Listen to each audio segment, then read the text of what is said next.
Oi pessoal, sejam bem-vindos de novo ao SES. Meu nome é Isaías, sou oficial de registro de imóveis, título de documentos, pessoa jurídica e registro civil das pessoas naturais da comarca de Pirapozinho. Eu sou professor de direito civil e estou professor de direito registral. Como a gente lida muito com essa matéria, a gente acaba aprendendo e ensinando, né? O Sérgio me pediu para ministrar essas aulas aqui, nós estamos aqui para contribuir com o aprendizado de vocês. Essa matéria é muito legal, é muito assim pouco explorada, pouco estudada. Espero que a gente faça um bom aprendizado com a mesma. Cai muito em concurso, a preocupação nossa aqui é essa. Cai em concurso? Cai. Né? Muito? Não, mas sempre cai. E é aquela questão que a maioria esmagadora das pessoas acaba errando. E por coisas muito simples, muito simples. Né? Cai na primeira fase? Sim. Cai muito? Sim. Sempre cai alguma coisa relacionada a cédulas em concurso. Né? Vou falar aqui por São Paulo. Né? A última questão, o último concurso que teve, caiu uma questão que até mesmo para mim, o examinador fala de uma forma um pouco diferente do que está acostumado, você tem que prestar muita atenção no linguajar dele para saber a resposta certa. Logicamente que o gabarito estava certo, estava tudo certo, mas tem que prestar atenção. Então, a gente se aprofundando consegue detectar até a linguagem desse examinador para que você acerte essa questão. Então vamos estudar um pouquinho. Nós não estudaremos muito a fundo cédulas de crédito, mas estudaremos, como a gente sempre fala em concurso, né? Superficialmente, mas uma grande superfície dessas cédulas. Será muito interessante o estudo dessas cédulas que nós estudaremos juntos aqui. Feita essa pequena introdução, a gente vai passar diretamente à nossa matéria, né? Onde que isso está previsto, né? Não, isso está previsto, né, no Código Civil, desde o Código Civil de 16, né? Aí a legislação especial que vem prevendo isso há muito tempo mesmo. E o que nós temos que analisar? O Código Civil, não. Nós vamos analisar o Código Civil só com relação aos títulos de crédito. Mas passada essa matéria, eu não sou professor de empresarial, vou fazer só uma breve recordação, porque a gente precisa disso para avançar dentro dos títulos dentro das cédulas de crédito que nós estudaremos. As cédulas, notas, né? Que nós estudaremos aqui. Então, vamos lá. Como isso funciona, né? Como isso funciona? O que é professor, cédula de crédito? Poxa vida, né? Eu já ouvi falar em letra de câmbio, coisa que ninguém usa também. Nota promissória, então, pouca gente usa, mas ainda tem. Cheque, o pessoal ainda está usando bastante. Duplicata, o pessoal está usando bastante. Então, são os títulos clássicos, né? E cédula não é um título clássico, evidentemente. É um título impróprio, a grande maioria das vezes, mas ele tem que ser estudado. Você ouviu falar em warrant? Sim, warrant, certificado de depósito, com aqueles títulos gêmeos. Então, nós vamos estudar também essa outra parte. Por quê? Porque isso está se tornando cada dia mais corriqueiro. Era corriqueiro no passado, parou um pouco, voltou, década de 60, 70, voltou agora depois dos anos 90 para cá, com uma grande profusão da emissão, registro e utilização pelos bancos, né, e pelas cooperativas agrícolas, cooperativas de crédito para o meio rural. Professor, então é só para o meio rural? O professor deu aula também aqui no SERJ de Direito Agrário, certo? Certo. Não é só para o meio rural, não. A gente vai verificar exatamente o que nós temos aí para esse mecanismo, né? Então, dando uma visitadinha no Código Civil, vamos dar uma olhadinha no que fala. Ele fala que o artigo 1486 diz que pode um credor ou devedor, no ato constitutivo da hipoteca, autorizar a emissão da correspondente cédula hipotecária na fórmula e para os fins previstos em lei especial. Voltando para mim, como assim na hipoteca? Né? Nós temos o Decreto-Lei 70, que vai dizer exatamente isso, né? A cédula hipotecária. Nossa, da década de 60 e 66. Né? E isso é emitido na década de 60 e 70, era muito emitido. Hoje já não temos outras formas mais modernas nessa emissão, como a cédula de crédito imobiliário, por exemplo, no instrumento do Sistema de Financiamento Imobiliário, o SFI, instituído pela Lei 9.514 de 97. Veja bem, em 97 nós tivemos uma nova legislação que veio modernizar a emissão dessas cédulas. E a CCI, Cédula de Crédito Imobiliário, está contemplada no 9.514. Professor, 9.514 não era aquela lei que instituiu a Alienação Fiduciária de Bens Imóveis? Sim, essa mesma lei instituiu a Alienação Fiduciária de Bens Imóveis E dentro disso, instituiu o sistema financeiro imobiliário, que veio junto o quê? A cédula de crédito bancário e a cédula de crédito imobiliário. São as últimas cédulas que a legislação nos brindou, né? Mas nós vamos começar estudando, então, essa CCI, que o senhor falou que é mais moderna? Não vamos começar estudando CCI. Essa é a última coisa que a gente vai estudar. Vamos começar pelo começo, né? Como essa história começou. Vamos fazer um parâmetro, vamos fazer uma radiografia dessas cédulas para a gente ver como isso funciona. Vamos lá, vamos dar uma olhadinha na tela, que vocês vão ver qual é essa radiografia desses instrumentos cedulares disponíveis hoje no Brasil. Vamos lá. Primeiro, nós temos o Decreto-Lei 167/67, que ele institui três cédulas, né? E também a nota de crédito, nota rural, né? Que mas não é uma cédula, mas é uma nota. Nós vamos explicar a diferença depois no decorrer da explicação da cédula rural. Então, o Decreto-Lei 167/67, ele institui a cédula rural pignoratícia, cuja garantia é o penhor, a cédula rural hipotecária, cuja garantia é a hipoteca, a cédula rural uma cédula rural mista, que pignoratícia e hipotecária, que eu tenho um penhor e uma hipoteca. Professor, eu preciso de duas garantias para um negócio agrário desse? Precisa, eventualmente você precisa, dependendo do grau do score da pessoa, né, do implemento lá dessa pessoa, junto ao banco, por exemplo. Vamos supor aqui o Caixa Econômica, o Banco do Brasil, Bradesco, qualquer um desses bancos aí. Tá? Conforme for, eu vou precisar de duas garantias. Então são esses três instrumentos cedulares que nós temos no Decreto 167/67? Sim. No Decreto 167/67 nós temos três instrumentos cedulares. Nós temos um quarto instrumento, que é a nota de crédito rural. Só que a nota de crédito, o nome quer dizer alguma coisa. Sempre te fala isso, pessoal. Nome quer dizer alguma coisa. Nota não é cédula. Cédula tem garantia. Nota não tem garantia. Então, para vocês diferenciarem o joio do trigo aqui, o que é o trigo? Ou, sei lá, como queira. As cédulas todas têm garantia. As notas de crédito não têm garantia. Mas a nota está onde? Está no Decreto 167/67 também. E quais são os requisitos dela? Quase idênticos aos da cédula. Quase todos. Você vai esticando, todos são idênticos aos da cédula. Menos a garantia. Poxa, professor. Então por que eu preciso dar garantia? Não é você que escolhe, né? Você emite a cédula, você assina um cheque, você assina um cheque, você assina a promissória, mas quem vai dizer se tem o dinheiro para te emprestar ou não é você que vai chegar no banco e falar assim, eu quero R$1 bilhão, Banco do Brasil. Banco do Brasil, quem é você para querer R$1 bilhão? Né? Ouvinte, você, meu aluno que está aqui ouvindo, você não tem, sei lá, um exemplo, você não tem nem R$1 milhão de patrimônio, como é que você vai querer R$1 bilhão Então você não pode, você emite, mas você tem que saber o limite que o banco pode te emitir. Então, normalmente, o banco que vai te dizer qual é o que ele pode emprestar, né? Então, se você é uma excelente pessoa, que ele não vai precisar de garantia nenhuma, você emite a nota, você paga aquela nota mensal, anual, ou bimestral, não importa como está estipulado na nota, como se fosse, entre aspas, como se fosse, não é, como se fosse um contrato, mas as cláusulas são quase idênticas de um contrato também, e você não tem garantia nenhuma. Você registra, pode até registrar, mas o banco obriga a registrar? Alguns sim, alguns não, mas não é necessário, obrigatoriamente ser feito o registro. Professor, o senhor registra lá na sua serventia registral notas de crédito? Registro. Muito menos do que as cédulas, porque as cédulas, para você ter, já que ela tem garantia, para ela ter efeito erga omnes, eu preciso do quê? Ela só é hipoteca se eu tiver o quê? Registrado. Aonde que eu vou registrar a hipoteca? No livro 2 ou no livro 3? A hipoteca é bem imóvel? Livro 2, pessoal, livro 2. E a cédula? Livro 3. Então, livro 3, livro registro auxiliar, livro 2, a hipoteca na matrícula do imóvel da comarca que o imóvel estiver situado, ou da circunscrição.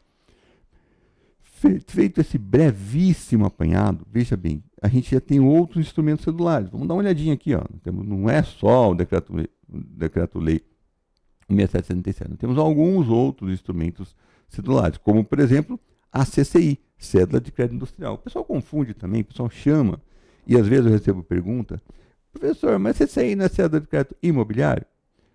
Por que você está falando CCI e está falando de outra coisa? Porque a CCI original, que foi falado como CCI, é a Cédula de Crédito Industrial, que é do Decreto-Lei 413/69. Né? Logo depois da cédula de crédito, a cédula rural, né? foi instituída a certificação industrial. Por quê? Veja bem, por que o governo entendeu por bem instituir a CCI no Decreto 413? Olha que interessante, porque deu muito certo a rural. Olha que funcionou a rural, o que aconteceu? Os industriais estavam fazendo o quê? Inventando moda, dizendo que aquilo era produto rural só para se entrar naquele tipo de instrumento muito mais célere, simples e fácil de registrar, com poucos requisitos para o registro, celeridade na transmissão dentro do cartório de registro de imóveis. Lembra que 67 não era a lei 6.015 ainda, hein? Era o decreto 4857. Olha que interessante, o decreto 4857 de 39. E ele já, na época, falava que o tempo do registro era de 3 dias. E o tempo de registro de uma compra e venda comum, ou de uma hipoteca comum, eram de 30 dias, porque era nos livrões antigos e tal. Então veio esse instrumento aqui, o que ele fez? Deu uma celeridade enorme para o mercado. 3 dias o registrador tinha que registrar. E normalmente ele registrava em 3 dias mesmo, porque ele tinha um livro próprio para registrar essas cédulas. E fazia no livro, a parte do livro 2 do livro 3. Né?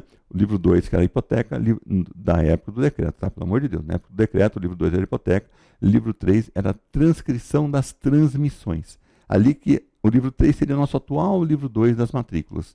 Beleza? Beleza. Então, o que a gente fazia? Né? Eu não tinha uma cédula, não tinha transmissão nenhuma, evidentemente. Eu tinha uma hipoteca.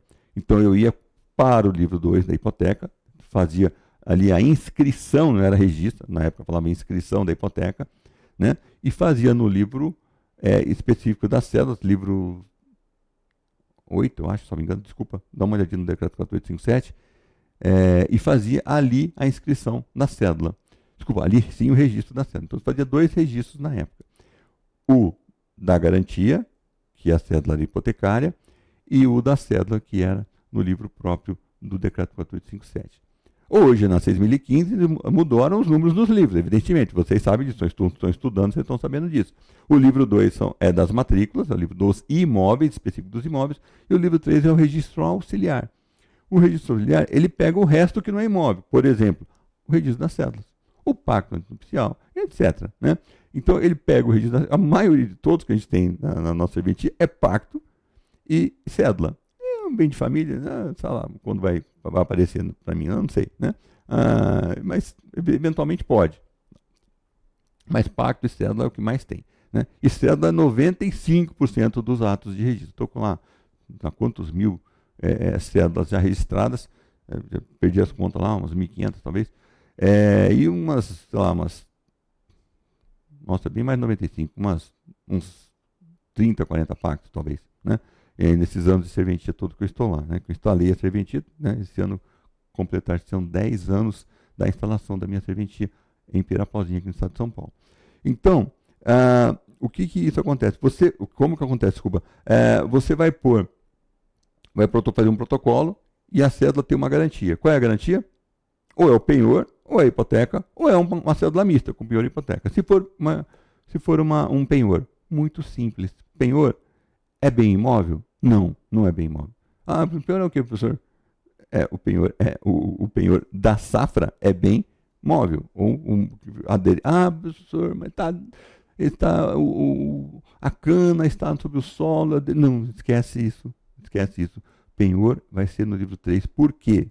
Porque ali que a lei mandou registrar. Tá? Ela disse que é para registrar no livro de penhores. Como não tem mais um livro específico de cédulas, como tinha no decreto 4857, né, eu vou registrar no livro 3. E assim que funciona, é pacífico isso na doutrina desde 76. Beleza? 1976. Nós já estamos em 2019. 40 e tantos anos depois. E a hipoteca vai realmente para o livro 2, que é onde estão os imóveis, para você gravar o imóvel daquele que está oferecendo o bem em garantia. Tranquilos? Tranquilo. Tá. A CCI, o pessoal estava inventando moda e colocando como se tudo fosse rural. O governo não funciona assim. Os oficiais começando na época a devolver, porque os bens não eram rurais, e evidentemente aquilo ia entulhar o judiciário. O governo disse, então vamos fazer uma cédula para os industriais, para a pessoa que mexe com a indústria. E ele fez a CCI. Maravilhoso o decreto, pessoal, o 469. Ele, inclusive, é tão bom que ele serviu de base para os outros as duas próximas leis, né? a Lei 6.313 de 75 e a Lei 6.840 de 80, que elas são leis curtinhas, mas toda a base dela está dentro da 413. Então, você não precisa ler a Lei 6.313 para a prova, você não precisa ler a Lei 6.840 para a prova, você precisa ler o Decreto 413, né, de 69 para a prova, que é a cédula de crédito industrial. Porque as outras você vai passar o olho nessas duas leis, você pega esses códigos, né, empresariais aí, eles estão na sequência, essas leis, né? Você vai passar o olho, você vai ver que é curtinha, coisa de 10 artigos, e o decreto-lei 413, não, é enorme a lei, né? O decreto, desculpa, com força de lei, evidentemente, pela época, é enorme, e ele vai fazer exatamente a base toda das duas próximas cédulas. Que aí veio em seguida a cédula de crédito à exportação, olha que interessante. Os exportadores começaram a reclamar também, não, eu sou industrial, mas eu exporto. Aí o governo, eu vou pegar uma linha de crédito para você também ter isso, porque você não é só para a indústria. O brasileiro começa a querer sempre a vantagem do mais barato, né, da coisa que funciona bem. E isso estava funcionando muito bem na época, muito bem na época. Eu lembro que os amigos do meu pai, eles tinham área rural e às vezes alguns tinham silos, sócios de silos, essas coisas, e industrializavam aquilo, alguns eram sócios de esmagadoras, pequenas esmagadoras de sementes, depois foi soja na década de 80, e eles queriam sempre a vantagem. E na exportação, não tinha o instrumento específico para exportação, né? Então o que acontecia? A gente precisava de um instrumento para exportação. Muito simples, 75 o governo resolveu, né? E aí, em mais 5 anos, na cédula de crédito comercial, virou para todo o comércio mais um instrumento à disposição. A parte prática disso, que os instrumentos mais comuns mesmo, para quem está no interior, é a cédula de crédito rural, efetivamente. Ah, professor, não tem então cédula de crédito industrial, exportação e comercial? Tem, evidentemente que tem. Comercial, se eu registrei em 10 anos, 2 foi muito. Exportação, se eu registrei 2, foi muito. E industrial, não. Industrial já registrei bastante, sei lá, umas 30, alguma coisa nesse sentido, né? Mas a cédula rural, pignoratícia hipotecária e a mista, pignoratícia hipotecária, já foram milhares, né? Milhares de cédulas nesse sentido. Tá? Então, vocês verem como que a grande massa, né, de estudo, inclusive, para até perguntar na prova, se a pessoa for querer saber, pelo menos ver que o registrador vai ter uma prática futuro, o concursando vai virar depois registrador imobiliário, é uma prática, a cédula de crédito rural. Mas eu vou para uma capital, lá vai ter cédula de crédito rural? Não, não vai ter cédula de crédito rural. Lá vai ter as outras, vai ter comercial, vai ter industrial, vai ter exportação, né? Mas a grande massa dos registradores não estão nas capitais, estão no interior efetivamente. Mas eu vou ter CCB? Vai ter bastante CCB, bastante CCB. Nas capitais, sim. Eu vou ter cédula de crédito imobiliário? Sim, bastante. Todos, e até nós no interior também temos, porque nós temos os financiamentos com a Aliança Fiduciária que emitem a CCIs, nós vamos falar sobre isso depois também, tá? Voltando aqui para o slide, só para passar mais um pouquinho para a gente repassar. Depois do número 6 ali, né, cédula de crédito comercial, como eu falei, nós temos a cédula de produto rural. Olha que interessante a data. 14 anos depois da última lei que falou sobre cédula, veio a CPR, a cédula de produto rural. Professor, nossa, eu vou confundir esse negócio aí. Uma é cédula, o senhor falou que é cédula de crédito rural pignoratícia. Qual é o nome dela? Vou voltar ali na tela. CRP. Como é que eu vou diferenciar dessa outra que o senhor pôs a sigla CPR? Poxa, é muito parecido. Muito parecido, né? Parece, mas não é, né? A cédula está dizendo cédula de crédito rural. O banco dá um crédito para aplicação no meio rural. Por isso que ela é a mais antiga, a mais usada, que a cada 100 cédulas, 90 são desse tipo, ou mais talvez, tá? Pelo menos no interior. No interior que eu digo, até cidades grandes, tá? Não falando das capitais, né? Até cidades grandes eu tenho uma massa muito grande de cédulas rurais. Então são de crédito rural. E a outra, cédula de produto rural. Então é CRP, cédula rural pignoratícia, e a outra cédula de produto rural. É a mesma coisa? Não é. Só mudou a letra, mas não mudou a letra, mudaram as palavras. Uma eu tenho o quê? crédito, eu tenho produto. Eu faço uma venda do meu produto antecipado, que é a cédula de produto rural, nós vamos explicar isso bem depois, uns slides específicos para ela. E as outras não, eu pego dinheiro no banco. Eu vou lá no Banco do Brasil, como no exemplo aqui, você chega no Banco do Brasil, você pede R$1 bilhão, o banco não vai rir da sua cara. Não vou te dar R$1 bilhão, o seu patrimônio não chega nem a R$1 milhão. Como é que eu vou te dar R$1 bilhão? O banco fala, eu te dou um patrimônio, te dou um crédito de 100 mil. Você me hipoteca seu patrimônio aí de 300 mil e eu te dou um crédito de 100 mil. Você vai me pagar em X tempo para aplicação na sua propriedade rural, ou no seu sítio, né? Se for rural pignoratícia ou rural hipotecária. Tudo bem? Tranquilo, né? Então, uma coisa é uma coisa, outra coisa é outra coisa. Uma coisa é pedir dinheiro, é cédula de crédito rural. É uma cédula de crédito rural. Qual é a garantia? Penhor. Então é pignoratícia. A outra é uma cédula de produto rural, que eu estou vendendo para uma cooperativa, uma associação, não para banco. O banco não compra semente, tá, pessoal? O banco não compra nada de produto rural. O banco te vende dinheiro. Ele te vende dinheiro, ele está te vendendo, emprestando a juros. Concorda? Ele vai te vender isso com juros baixíssimos, subsidiados, vamos falar isso depois. E na cédula de produto, não. Eu, produtor rural, por exemplo, não sou, mas estou dando um exemplo aqui para mim, estou vendendo para a cooperativa para entregar daqui a certo tempo. Então, eu pego o dinheiro dela e vendo depois. É uma venda de coisa futura, como nós já vimos nas aulas de direito agrário, nesse curso, em outro curso que você possa eventualmente ter visto. Tá? Voltando a nossos slides, estamos entendendo bem o que é cédula de produto e cédula de crédito rural pignoratícia. Certo? Produto rural, CPR, inclusive as leis são diferentes, o formato dela é totalmente diferente, a forma até de você enxergar aquilo é diferente também. Nós vamos depois explicar direitinho como isso funciona. Aí no 8 do 10 nós temos a cédula de crédito imobiliário, eu coloco CCI e MOB, né, imobiliário para diferenciar da CCI, e vem pergunta depois na plataforma para a gente responder a diferença disso. Tá? Já antecipadamente já estou explicando. E a cédula de crédito bancário. Tá?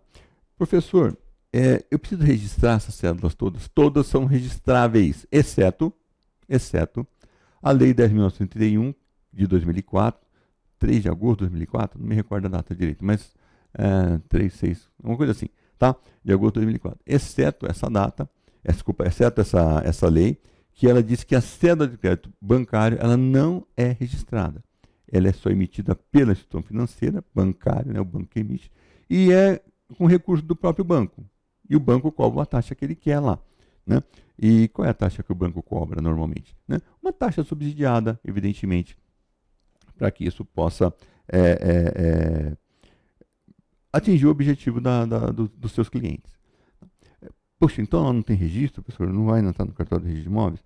Se for emitida sem garantia, não. Tem garantia, não tem registro. Professor, e se ela tiver, por exemplo, uma alienação fiduciária da minha casa? Eu fui lá no banco, eu precisava incrementar meu negócio, do meu pai lá, meu pai estava com os imóveis dele todos financiados já, comprou, tudo financiado, e pediu o meu imóvel, professor, ele pediu o meu imóvel em garantia. O meu imóvel, tudo bem, é minha casa, mas eu ofereço, né, para dar em garantia para meu pai, meu imóvel, chutando aqui um exemplo, vale 500 mil reais, e meu pai pede que pede que seja emitido uma CCB, que é juros mais barato que os juros normais dos bancos, e de 6% ao ano, não é ao mês, ao ano. Hoje em dia está em torno de 8, 9, 10, dependendo da situação, e do banco também. Tá? Mas a gente já viu cédula até de 2% ao ano. Ao ano, pessoal, não é ao mês, não, tá? As rurais. Mas a CCB geralmente é um pouco mais cara, em torno de 8, 9% ao ano. E eu dou o meu bem em garantia em alienação fiduciária. Quer dizer, então, que o que está escrito lá não é registrado, professor? Eu assinei junto com meu pai, fui interveniente garantidor daquele instrumento. É como se fosse um contrato. Não é um contrato, evidentemente, não é contrato, tá? Tem um emitente, que é o seu pai, e você é um interveniente garantidor. O banco assina aquilo lá? Não, o banco nem assina aquilo lá. Nem assina, tá? Então é como se estivesse dando uma promissória para o banco. Eu prometo pagar você, banco, em tal data. É uma promessa de pagamento, tá? Só que você, aluno, você fez o interveniente garantidor que ofereceu o seu imóvel em garantia. O apartamento tal, do bloco tal, da rua tal, com X metros quadrados, objeto da matrícula tal, junto ao cartório tal, da comarca tal. Ponto. Nem descreve o imóvel, você só dá esses dados para que você faça isso na garantia. Então, você assinou aquilo lá, o senhor falou que não registra. A cédula não registra. Mas para ser, vou lembrar do 1225, que diz o quê? Que todos aqueles 1225 do Código Civil, desculpa, que todos aqueles 13 incisos são objetos de direitos reais e os nossos direitos reais são típicos. Ah, professor, mas a alienação fiduciária não está ali. Não, não está ali, mas ela é típica também, está no 9.514, que é de bens imóveis, está no 9.514. Beleza? Beleza. Então, nós temos os 13 incisos do 1225 e nós temos também a alienação fiduciária que não está ali. O legislador devia ter colocado, não pôs. Porque quando fez o Código Civil em 2002, a lei da alienação fiduciária de bens imóveis era de 97. Por que não pôs? Posso perguntar para o doutor Heber Charmon, que foi o idealizador da parte de direitos reais, né? E já falecido, doutor Heber Charmon. Desembargador do Rio, tal, fantástico, muito, um pequeno parênteses aqui. Ele tinha uma visão na época, na discussão disso, na década de 70, né, o projeto de lei 64B de 73, do Código Civil de 2002, 73 foi promulgado em 2002. Não, mas tudo bem. Ele tinha uma visão muito futurista de função social da propriedade, muita coisa. E se ele o projeto original dele, de 78 a 80 mais ou menos, tivesse sido levado a cabo, nós não teríamos esses direitos reais que nós temos hoje, tá? Ele foi muito amenizado pelo Dr. José Carlos Moreira Alves e pelo Dr. Miguel Reale, que uns dias faz aniversário de falecimento dele, Dr. Miguel Reale. Fantástico, Dr. Miguel Reale, que me respondeu até e-mail quando ele era vivo. A gente se comunicou uma vez. Então, o que eu teria feito? Teria um outro Código Civil, uma outra forma, desculpa, um outro capítulo de direitos reais dentro do Código Civil. Voltando aqui à nossa cédula, ele não colocou a alienação fiduciária. Talvez porque, eu até entendo também, sabe? Porque quando ela foi feita, ninguém fazia alienação fiduciária. Eu já trabalhava em serventia, meu pai era tabelião, trabalhava com ele. E a gente não fazia, era tudo hipoteca mesmo. Ninguém fazia, porque hipoteca permite uma segunda hipoteca, uma terceira hipoteca, uma milésima hipoteca. São graus diferentes de hipoteca. A alienação fiduciária não, só uma. Então, o pessoal fala, esse negócio não vai dar certo, porque se você quiser fazer de novo, o seu imóvel vale 300 mil, seu pai pegou 100, né? E deu a alienação fiduciária. O seu imóvel ficou praticamente indisponível para fazer qualquer outra coisa. Eu não vou poder colocar uma segunda alienação fiduciária, exceto se você tiver aquele pensamento do Dr. Jorge Taqueda, que você pode registrar com condição suspensiva, que você vai guardar isso para você, mas você não vai responder isso no concurso e nem uma prova objetiva, pelo amor de Deus, tá?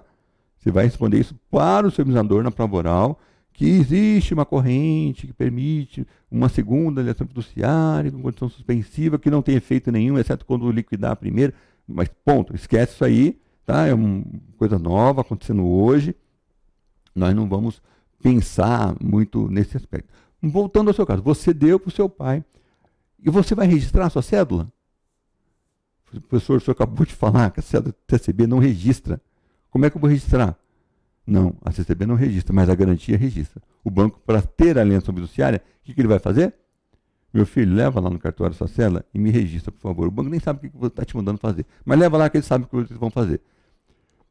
Cá entre nós, assim mesmo que eles fazem, né? Eu sei que eu trabalho com vários bancos, né, em tudo que é canto do Brasil, praticamente, e eles acabam fazendo isso. Chega lá, eu vou pegar a cédula e vou registrar a cédula? Não, a lei fala que não é registrada.